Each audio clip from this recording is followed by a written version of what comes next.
কারণ মানুষ আর কত শুনবে, খুতবা শুনছে, তালিম শুনছে, আবার মাদ্রাসায় এসে জলসা শুনতে হবে।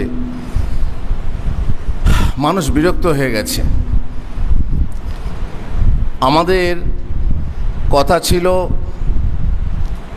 এই মাদ্রাসা, যে মাদ্রাসাকে প্রতিষ্ঠা করেছেন আমাদের মুরব্বীরা, আমাদের মায়েরা, যে মায়েরা থালা থালা ভাত পাঠিয়েছেন, যে মায়েরা মুষ্টি মুষ্টি চাল দিয়েছেন, যে মায়েদের মধ্যে কেউ কেউ নিজে মুড়ি খেয়ে ভাত মাদ্রাসার মেহমানদেরকে দিয়েছেন, মসজিদের মেহমানদেরকে দিয়েছেন, যে মায়েরা এই মাদ্রাসার সাহায্য করতে চান তারা জায়গিরি নিয়েছেন। কোনো মা এমন আছেন যে 3 বেলা খাওয়াতে চান, কিন্তু আমরা চাই না, একমাত্র একবেলা খাওয়াতে চাই। আর সেই মায়েদের আন্তরিকতা এত বেশি যা বলে আমি প্রকাশ করতে পারবো না। তবে এর নেগেটিভ একটা কথা আমি বলে রাখি। কোনো এক গ্রামে তালবিলম বাড়িতে খাচ্ছিল দুপুরবেলায়, তরকারি সেদিন ভালো ছিল না। তালবিলমরা বদনাম করে না, কিন্তু কেউ কেউ দুঃখের কথা বলে দেয়। আমরা যারা দরজায় দরজায় হোঁচট খেয়ে খেয়ে ঘাত প্রতিঘাত পার করে যারা ইলম চর্চা করেছি, তাদের জন্য রয়েছে বিশাল শিক্ষা।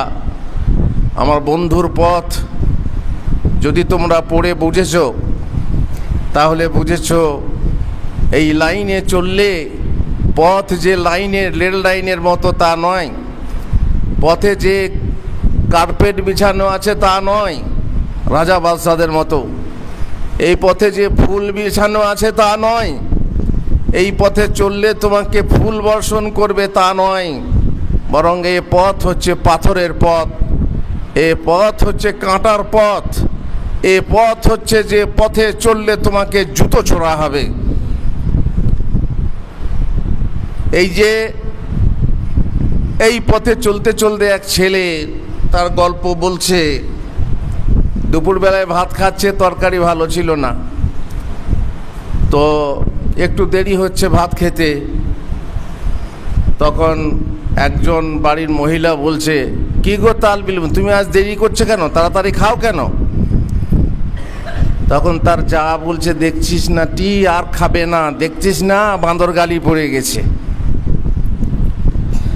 এই যে কোনো বাড়িতে এইরকম হবে না তা নয়, হতেই পারে, কিন্তু পিচকুড়ি গ্রামের আমি রেকর্ড জানি না, তাদের মায়া মমতা, বরং তাদের মধ্যে এমন মা আছেন যে মা যদি মাহরাম হতেন আমি তার মাথা চুম্বন করতাম।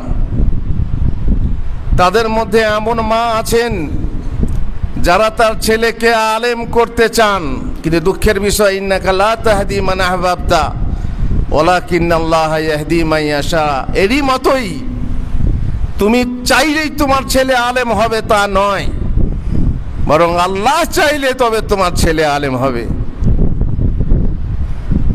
এমনও মা আছেন যে মা চান যে ঠিক আছে, আমি আমার ছেলেকে আলেম করতে পারলাম না, তো আমি আলেম হতে যারা চাই তাদেরকে সাহায্য করি, যেহেতু মান জাহাজা গাজিয়ান ফাকাদ গাজা, যে ব্যক্তি যোদ্ধা সজ্জিত করে দেয় সে যুদ্ধের ময়দানে যদি নাও যায় তারও যুদ্ধ করা হয়।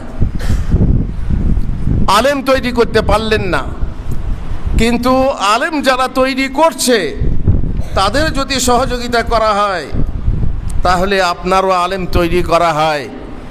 এমনও মা আছেন যারা যুদ্ধে যাননি, ইতিহাসে পাওয়া যায় নিজের লম্বা চুল কেটে দিয়েছেন ঘোড়ার চাবুক তৈরি করার জন্য, যাতে করে যুদ্ধে আমার সহযোগিতা হয়। এমনও মা আছেন, এমনও বাবা আছেন যারা এই দিনের সহযোগিতার আগ্রহ, তাদের মনে প্রাণে উচ্ছ্বসিত, যারা আলেম ওলামাকে ভালোবাসেন, যেখানেই ইলমের কথা চর্চা হবে সেখানে ছুটে আসেন, সেখানে দূর থেকে ছুটে এসে তাদের পাশে তাদের সংস্পর্শে বসে তাদেরকে সহযোগিতা করা, তাদেরকে উৎসাহিত করা।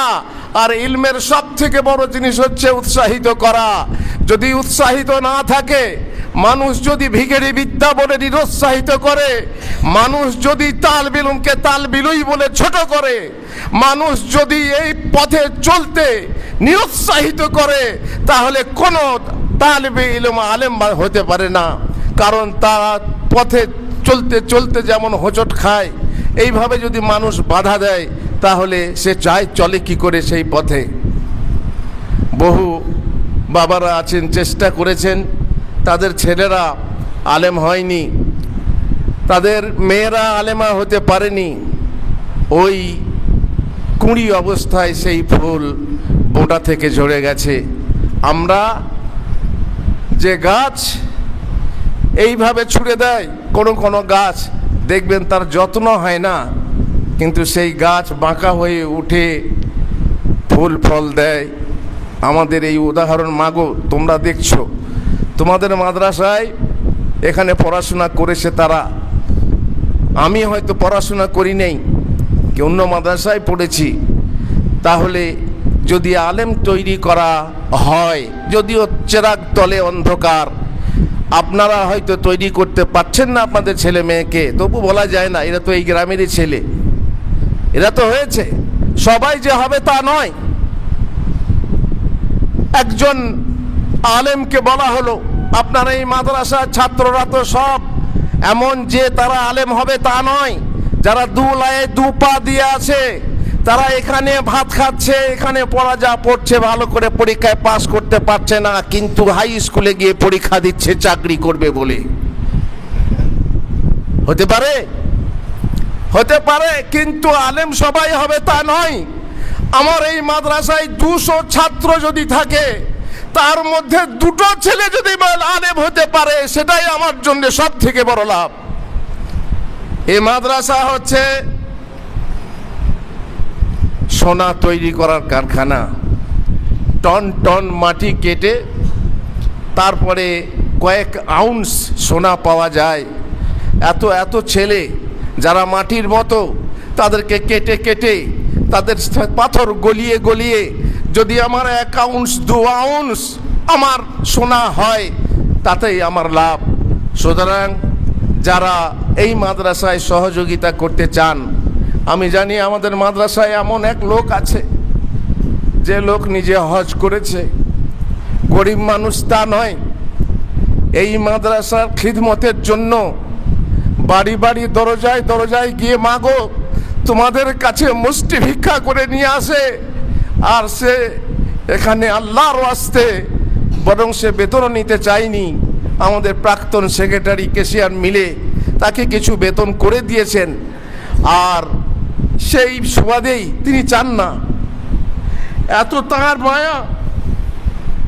ছেলেরা অনেকদিন মাছ খায়নি, পুকুর শুকিয়ে গেছে, মাছ নেই। তিনি নিজে মাছ খাইয়ে ছেলেদেরকে, ছেলেদের মনটাকে বড় করছে। ছেলেরা আশেপাশে বহু ঘর থেকে খিচুড়ি রান্না আসে। বাদলের দিনে মা খিচুড়ি রান্না করে খায়। আমাদের এখানে বিস্কুড়িতে এমন লোক আছে, বাদলের দিনে খিচুড়ি রান্না করে ছেলেদেরকে খাওয়ায়, কিংবা খরচ দেয়, সেই খরচে এখানে খিচুড়ি পাকিয়ে ছেলেদেরকে খাওয়ানো হয়। এসব আমাদের সমাজের মধ্যে এরকমও মানুষ আছে যারা এই ইলমকে, এই আলেমের পথকে, তারা আলেম হতে না পারলেও, নিজের ছেলেদেরকে আলেম বানাতে না পারলেও, তারা এই আলেমের কারখানাকে সাহায্য করে এবং 2 পয়সা দিয়ে, ওসর ফেতরা দিয়ে, কোরবানির চামড়া দিয়ে তারা সাহায্য সহযোগিতা করে এই প্রতিষ্ঠানকে বড় করার জন্য। তাদের কত বড় আশা। আমাকে এক মহিলা টেলিফোন করে বলছে যে আপনার এই প্রতিষ্ঠান বড় হোক, আমি চাই। আমার মনে হচ্ছে আমার যদি ক্ষমতা থাকতো তাহলে আমি সর্বান্তকরণে আপনাকে সাহায্য করতাম। এইভাবে কত মহিলা এবং কত পুরুষ তারা নিজেরা যদিও পারেনি তবুও তারা সহযোগিতা করার চেষ্টা করছেন। শুধু এই গ্রামের মানুষদেরকে বলছি না, আমাদের আশেপাশে তাছাড়া সারা বিশ্বের বহু মানুষ শুনছেন, এখানে লাইভ চলছে, সেখানে এমনও মানুষ আছে যাতে এই পথ বেঁচে থাকে। এই পথ যদি মারা যায় তাহলে কি হবে সে কথা আপনারা শুনলেন। আলেম না থাকলে আমাদের কিছু কিছু ভাই বলেন যে মেয়েদের নাক না থাকলে গু খেত, মেয়েদের কথা বলে কিছু মেয়ে, সব মেয়ে তো নয়, মেয়েদের নাক না থাকলে গু খেত। শুধু মেয়েরা কেন, মানুষের নাক না থাকলো, পুরুষের নাক না থাকলো পুরুষও গু খেত। তেমনি সমাজে যদি আলেম না থাকতো তাহলে সমাজের মানুষ গু খেয়ে বেড়াতো, সমাজের মানুষ হারাম খেয়ে বেড়াতো, সমাজের মানুষ অরাজকতা সৃষ্টি করত। এই আলেম আছে বলে, আলেম দুনিয়ার বুকে পূর্ণিমার চাঁদের মতো, সূর্যের আলোর মতো আলোকিত করে এই পৃথিবীকে শান্ত করে রেখেছে। সেই আলেম তৈরির কারখানাকে যদি কেউ অনীহা করে সে বিশাল ভুল করে। মাদ্রাসা ভিখিরি বিদ্যার মাদ্রাসা তা এখন আর বলা হয় না। এখন বহু মানুষ জেনে গেছে যে এই বিদ্যা শুধু ভিখিরি বিদ্যা নয়, এর জন্য ভিক্ষা করতে হয় ঠিকই, কিন্তু ভিক্ষুক তোমরা বানিয়েছ। তোমাদের উচিত ছিল ভিক্ষার মাল নিয়ে এসে মাদ্রাসায় পৌঁছে দিয়ে যাওয়া। তোমরা পৌঁছে দাওনি বলে আমরা আমাদের লোককে, আমাদের ছেলেদেরকে পাঠাতে বাধ্য হয়েছি তোমার ঘরের দরজায়, যাতে আল্লাহর হক আদায় করে নিয়ে এসে মাদ্রাসার আল্লাহর দ্বীন প্রতিষ্ঠার জন্য এই জিহাদ কায়েম থাকে। যে আল্লাহ তাআলা আলেম তৈরি না করলেন তার দ্বীন প্রতিষ্ঠা থাকবে না। এই দ্বীন প্রতিষ্ঠার জন্য আমরা বাধ্য হয়েছি, আর আমরা বাধ্য হয়েছি। তোমরা আমাদের হাতে ঝুলি ধরিয়ে দিয়েছো, তারপরেই তোমরা নিজেরাই আমাদেরকে ভিখারি বলছো। লজ্জা লাগে না? উল্টে চোর গৃহস্থকে ডাঁটে, ভিখারি বানাচ্ছ তোমরা, ভিখারি বলছো উল্টে চোর। আর এইভাবে তোমরাই আমাদেরকে বদনাম করেছো। কিন্তু আজ মাশাআল্লাহ ভিখারি বিদ্যা বলা কমে গেছে। এই ইলম চালিয়ে, এই ইলম পড়ে, এই ইলম শিক্ষা করেও এই ইলমকে রাজ ইলম বানানো যায়। এই ইলম যদি কেউ ঠিক মতো পড়াশোনা করে, আরে দুনিয়া তার পিছনে ছুটতে ছুটতে আসবে। দুনিয়া তো দূর কি বাত, যেখানে আলেমের কদর আছে। একটু আগে দু একটা ঘটনা সৌদি আরবের শুনলেন, তো সে তো সৌদি আরবের কথা। সৌদি আরবের কথা হোক বা না হোক, আল্লাহ তাআলা যাকে ইজ্জত দিতে চাইবেন সে সারা ভারতবর্ষে বা বাংলাদেশ, পাকিস্তান যেখানেই হোক তার কদর উচ্চ উন্নীত হবে এবং আকাশে উজ্জ্বল তারকার মতো মানুষের সামনে উজ্জ্বল হয়ে থাকবে। এ ইলম আর ভিখিরি ইলম নেই, এ বিদ্যা আর ভিখিরি বিদ্যা নেই। সুতরাং খবরদার, এই বিদ্যাকে, এই বিদ্যার্থীকে, এই বিদ্বানদেরকে খবরদার ছোট করার চেষ্টা করো না, এদেরকে অবহেলা করো না। আমি কথা হয়তো লম্বা বলে ফেলছি, কথা অনেক কিছু বলার ছিল, বলতে বলতে অনেক কথাই বের হয়, কিন্তু দুঃখের বিষয় যে সময় নেই। আমি একটা শেষ কথা বলছি, ওমর ইবনে আব্দুল আজিজের কথা, যেখানে তিনি বলেছেন ইনিস্তাতা ফাকুন আলিমান, ও ভাইজান যদি তুমি পারো তাহলে তুমি আলেম হও, যদি তুমি পারো তাহলে আলেম হও। আর ফাইল্লাম তাস্তাতি ফাকুন মুতাআল্লিমান, যদি তুমি আলেম হতে না পারো তাহলে আজীবন শিক্ষা করে যাও। আর যদি তাও না হতে পারো ফাহিব্বাহুম, তাদেরকে ভালোবাসো, তাদের সাথে উঠা বসা করো। আতরওয়ালার পাশে বসলে আতরের গন্ধ পাবে, সুগন্ধ পাবে, তাদের সাথে উঠা বসা করো। ওয়াইল্লাম তাস্তাতি ফালা তুবগিদহুম, আরে যদি ভালোবাসতে না পারিস রে হতভাগা, তবে যেন তাদেরকে ঘৃণা করিস না, তাদেরকে ঘৃণা করিস না। কারণ তারা এই পৃথিবীর বুকে, তারাই হচ্ছে সারা তারকার মধ্যে পূর্ণিমার চাঁদ। তাদেরকে তুচ্ছ যদি তুই করিস, আল্লাহর কাছে তারা তুচ্ছ হবেন না। সুতরাং যারা এই ইলমের পথকে সমৃদ্ধ করতে চান তাদের জন্য সুস্বাগতম। আর সেই কথা বলার জন্য দুই গ্রামের লোককে আমরা ডেকেছিলাম, কিন্তু দুঃখের বিষয় ফাআরাদাল্লাহু আনহুম, তারা মুখ ফিরিয়ে নিয়েছে। মাদ্রাসার শিক্ষা থেকে মুখ ফিরিয়ে, সবাই না, কারো ওজোর থাকতে পারে। কোনো মা বোন এসেছেন আমাদের দোতলাতে বসে, তারা কষ্ট করে গরমে কিছু কথা শুনছেন। আর এই এলেমকে বহাল রাখতে হবে, নিজের ছেলেকে আলেম তৈরি করার চেষ্টা করতে হবে, আর নিজের গ্রামে যেখানে প্রতিষ্ঠান আছে সেই প্রতিষ্ঠানকে সাহায্য করতে হবে। এ কথা নিশ্চয়ই আমরা জানি। আর তার ফজিলত কি জানেন? সেই ফজিলত বলে আমি শেষ করছি। মদিনার বুকে দুই ভাই ছিল। এক ভাই রাসূলুল্লাহ সাল্লাল্লাহু আলাইহি সাল্লামের খিদমতে উপস্থিত হয়ে ইলম চর্চা করত, আর এক ভাই শিল্পের কাজ করত। সে ভাই অভিযোগ করলো আল্লাহর নবীর কাছে যে, ইয়া রাসূলুল্লাহ, আমি বাড়িতে শিল্পের কাজ করি, তাতেই আমার রুজি রুটি হয়, আর এই ভাই আমাকে সাহায্য করে না। এই ভাই আমার শিল্পে যদি সাহায্য করত 2 টাকা বেশি হতো। আমরাও বলি আমার ছেলেকে মাদ্রাসায় দেবো, তাহলে আমার চাষটা কি হবে? আমার ছেলেকে মাদ্রাসায় দেবো, একটা তো আছেই যে কোনো ভবিষ্যৎ নেই, এই মাদ্রাসায় পড়লে চাকরি নেই। আরে চাকরি নাই কে বললো? তো মাদ্রাসায় ছেলে ভালো হয়ে তো পড়ুক। কই স্কুল কলেজে পড়ে কটা চাকরি পায়? যাদের ভালো ভালো র্যাঙ্ক তৈরি হয়, যাদের ভালো ভালো নম্বর আছে, 1st 2nd 3rd, যাদের ট্যালেন্ট আছে, তারা চাকরি পায়। বিনা একবারে সাথে সাথে চাকরি, সবাই তো চাকরি পায় না। মাদ্রাসায় পড়ে যে তোমার ছেলে বড় আলেম হবে, যদি বড় আলেম হয় তাহলে তার ভবিষ্যতে গ্যারান্টি আছে। এবং ভবিষ্যৎ তুই কাকে বলছিস রে? 60 70 80 90 বছরের যে ভবিষ্যৎ, সেই ভবিষ্যৎ নাকি এই জীবন, যে জীবন এখন আসল জীবন শুরুই হয়নি, সেই জীবনের ভবিষ্যৎ, যে জীবন অনন্তকালের জীবন, যে জীবনের ভবিষ্যৎ বেশি দরকার, সেই ভবিষ্যতের কথা ভাব। যে তোর মরণের পরে যে জীবন শুরু হবে, আর সেইটাই হচ্ছে আসল জীবন। আর সেই জীবনের মাজরা বা ক্ষেত হচ্ছে এই পৃথিবীর জীবন। তাহলে সেই জীবনটাকে তুই সমৃদ্ধ করবি না, এই জীবনটাকে? হতভাগা, যদি মনে করিস যে আমার ক্ষতি হচ্ছে, তাহলে লাভ আছে। কিসের লাভ আছে? আমার ছেলে যদি কাজ না করে, বলছে আমার ভাই কাজ করে না, রাসূলুল্লাহ সাল্লাল্লাহু আলাইহি সাল্লাম বললেন, লাআল্লাকা তুরযাকু বিহি, তোমার ভাই তোমাকে সহযোগিতা করে না, কিন্তু তুমি যে রুজিটা পাচ্ছ তোমার শিল্পের মাধ্যমে, হয়তোবা এই কারণেই, এরই ওসিলাতে তুমি রুজি পাচ্ছ।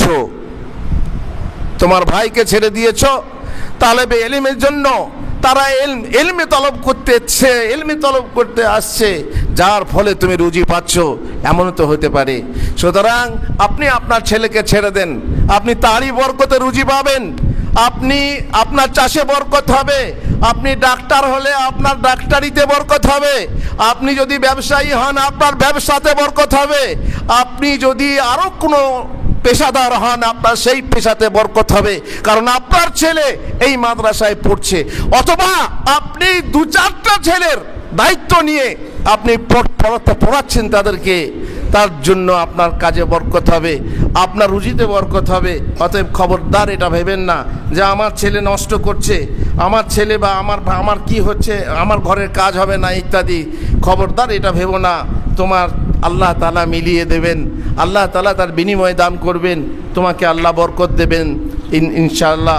আর আমি এই শেষ অনুরোধ রেখে যাচ্ছি, ভাইরা যারা মাদ্রাসার পিছনে আছো, আপনারা যারা মাদ্রাসার পেছনে আছেন, মায়েরা, তাদেরকে বলছি আপনারা সহযোগিতা করে যান, আল্লাহ তাআলা আপনাদের মাঝে বরকত দেবেন। আর একটা হাদিস আমরা বাড়ি বাড়ি শুনে থাকি, এই পথ হচ্ছে জান্নাতের পথ, এই পথে যে চলবে সে জান্নাতের পথে চলবে। অতএব এই পথে চলতে যারা সাহায্য করবে ওই হাদিসের ভিত্তিতে সেও জান্নাতের পথে চলবে। অতএব মহামরণ এই পথে থাকুন, আজীবন সেক্রেটারি থাকুন, আজীবন সভাপতি থাকুন, আজীবন আদায়কারী থাকুন, মরণ হলে পরে এই পথেই মরণ হোক, ইনশাআল্লাহ জান্নাতের পথে মরণ হবে। আল্লাহ তাআলা তৌফিক দেন আমাদেরকে। অনেক কথা ছিল, কিছু কথা বলা হলো। এবার আপনাদের প্রশ্নোত্তর আছে, সেই জন্যে আমি ছাড়তে বাধ্য হচ্ছি, যেহেতু সময় অল্প, এরপর এশার নামাজ আছে, প্রায় 9টা বাজতে চললো। সংক্ষেপে আমি উত্তর দেওয়ার চেষ্টা করব। আল্লাহ তাআলা আমাদেরকে তৌফিক দেন। অনেকে বলে আবু বকর নাকি জান্নাতের দরজায়, এটা কি ঠিক?